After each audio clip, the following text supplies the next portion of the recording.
Hey folks, it's Harry from Santa Cruz BBQ coming to you again with an episode of cooking for large crowds of people. We are here at Frank Boyer's home in the Santa Cruz Mountains and we're cooking for 240 guests that are coming. We have a JR oiler here cooking some ribs and our crew is cutting ribs. Dave here cooking and cutting ribs. We got Donna in the back cutting ribs. We're gonna cook, how many slabs of ribs did we make? 100 racks. 100 racks of ribs and then brisket, and we're gonna cook it and then store it in a auto sham, as well as on the outside everybody's getting ready, the band is getting ready, the car park lot is filling up, and we're cooking chicken out in the pit out here, about 120 pounds of chicken quarters, followed by mushrooms and a whole bunch of other stuff.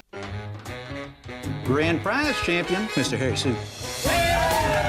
Unchain my heart, baby, let me be. Now who made this pit, so in case somebody asks me? I think Frank made it. Frank made it, so Frank made this pit? Yeah. So this is a kind of a Santa Maria style, very traditional California pit, right? Yeah. Where we have the little grate that is mounted on a chain, right? Right. And here's the crank, that how it works. And the way the crank works, it's got a little key here, right, that stops it from turning. It's a very simple mechanism. And when you crank it, the grates will go up or down accordingly. So now it's on the highest setting on top, and you can lower it all the way to the bottom to sear it. All right, on a pit like this size, we're cooking 120 pounds of chicken quarters. It's running way too hot. We have a mesquite charcoal here, so it's way, I would guess this is what feels like 400 at least, right? It's hot. Yeah, I'd give it 350. 350, and then we need to spray it with some water from a hose, and that will cool it down. So if you guys are watching, this is how you cook commercially on 120 pounds worth of chicken quarters. Yeah, so we're using the water to cool it down. We want to get it down to about 300 degrees because right now, yeah, feeling a hand, you put your hand in there and you feel it, and if it feels about right. So the chicken skin is underneath, so the chicken skin will burn really easily because of the oil. So this is how we cook chicken on a large scale, on a hot grill. You just sprinkle some water, and the chicken is absolutely gorgeous. So that's the kind of color you get on chicken here. Absolutely beautiful chicken.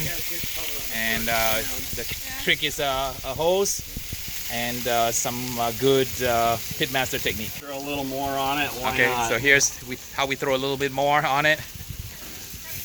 And a little bit of, whose rub is this? That was just a house bought one. Okay, house rub. Here, Yeah. I can shoot it. This one. Who's this guy? Andy's rub. Who's Andy?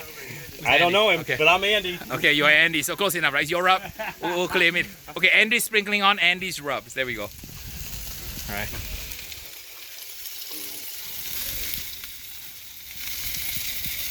It's much cooler now, so we want to cook it low and slow, kind of make sure that the chicken skin doesn't burn. So the trick of cooking chicken, a lot of people make mistakes, is that they cook it too hot, chicken burns, and then the oil flares up, and then the chicken turns black, and you've ruined your entire batch. And So, again, you're using your hand. You should be Okay. able to. yeah, so you look at how Andy does it. He puts his Should hand, be able to wave your wave hand. it. Yeah. If it's too hot, just spray some water, and the chicken should be ready.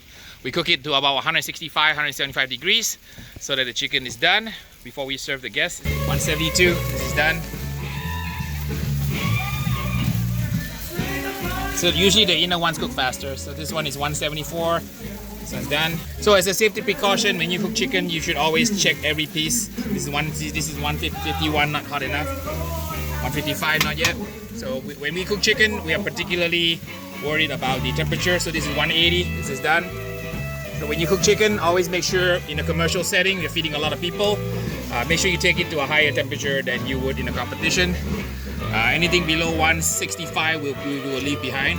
We'll get it up to about probably like sometimes 180. This one is just ready. Okay, so we have now the chicken we put in the Cambro to keep warm. So this one just came off the grill. And the idea is to keep all your food warm. By health code, you must keep it above 140 to hold it, because the holding temperature is gonna be above 140.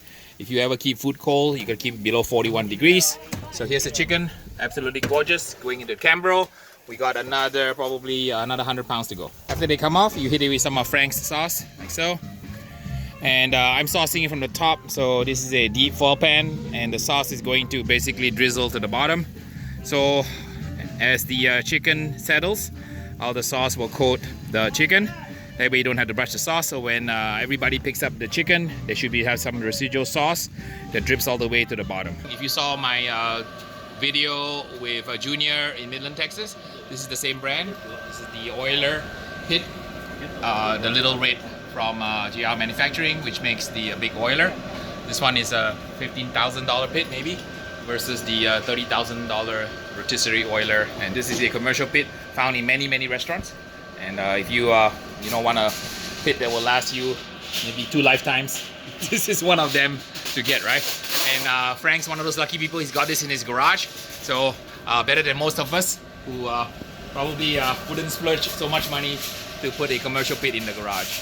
All right, the ribs have come off the JR Manufacturing pit here, and they're ready here. So we want to make sure that they're tender, and the temperature is good. We are about 185 degrees. So when we cook commercial scale, we never wrap in foil because it's just too much work.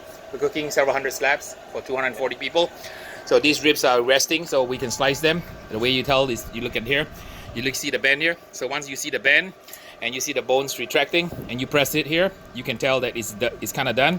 I think we're cooking falling off the bone, or we're cooking competition style tenderness. What do you guys want to do? Falling off the bone. Huh?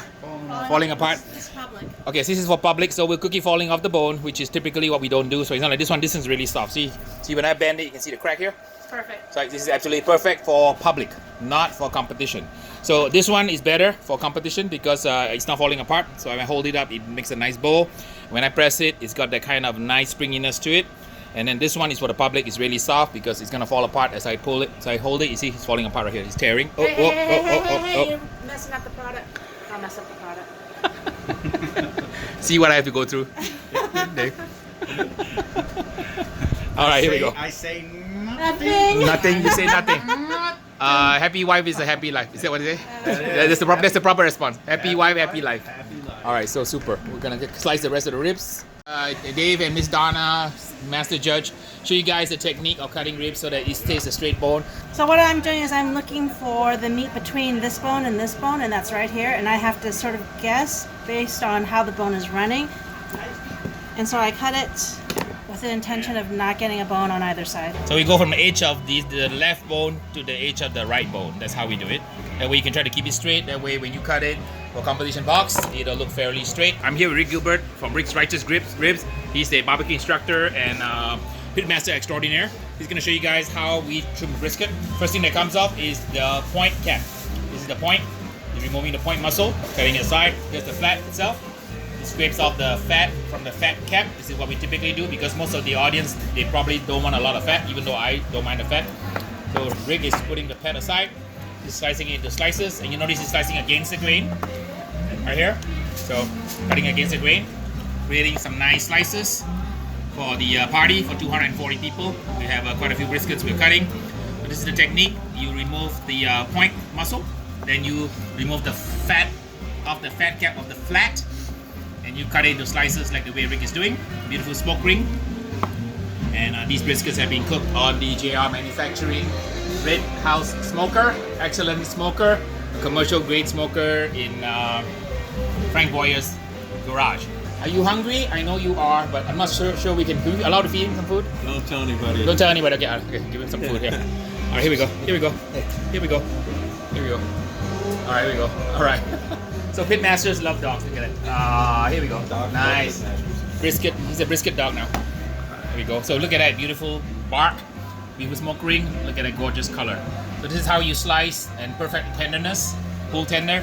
For backyard, we want it a little bit more tender. Okay, so here's the point where the burn ends come from. So Rick's gonna cut the point muscle now. Scrape a little bit of fat off.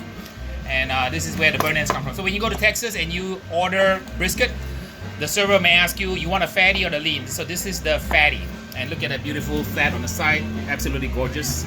Versus the lean, which is the slices, right? So we got the fatty, and look at that. Wow, that's super, super greasy, moist and tender. And Rick will cut it into little cubes. Tell your cardiologist about this. Yeah, do not take an extra statin. Don't tell your cardiologist, right? Wonderful, look at that. Absolutely gorgeous brisket. It's typically cut into sort of like cubes, right? Is that how you do it, Rick? Correct. Absolutely, very beautiful. That's award-winning. So, and Andy's doing mushrooms. Okay, Andy, tell me what you can do. Some So, corn. some nice button-style white mushrooms. Basically, a white clean oil is what you want. So we went with canola. Whatever house rub spice you want. Okay. Be liberal with the oil. Get them semi-wet. Get the spices to go in, and then just do them on the grill. Leave them alone, and they'll come out just fine. So when you cook food, always season. Get layers and layers of flavor.